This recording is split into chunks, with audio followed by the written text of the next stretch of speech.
La poule et la girafe. De ma fenêtre, je vois des animaux, la poule et la girafe. La poule s'approche de l'autre animal et soudain, elle la girafe.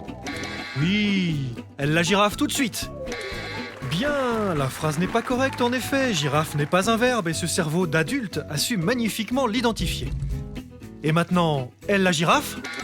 Bon. Mais comment ça se passerait maintenant chez un enfant qui apprend les mots ? Un enfant de moins de 2 ans qui ne fait pas de phrase. Des chercheurs ont voulu le découvrir. Sur ma table, je vois une girafe qui va à l'école. Elle regarde la poule. Pourtant, elle la girafe très vite. En regardant l'activité du cerveau de plusieurs enfants, les chercheurs ont constaté qu'il y a bien une réaction lorsque la phrase est incorrecte.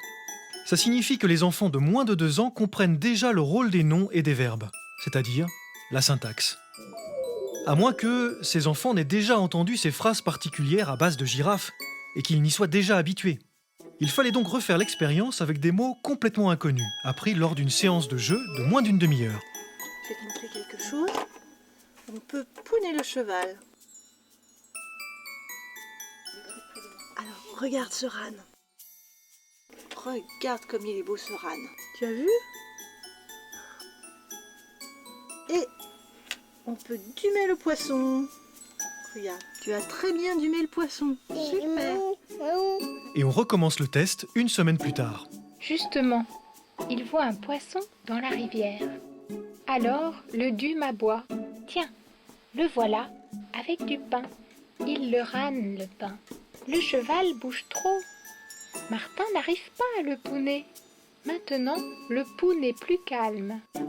Et là, même avec ces mots inconnus, quand la syntaxe n'est pas bonne, le cerveau réagit.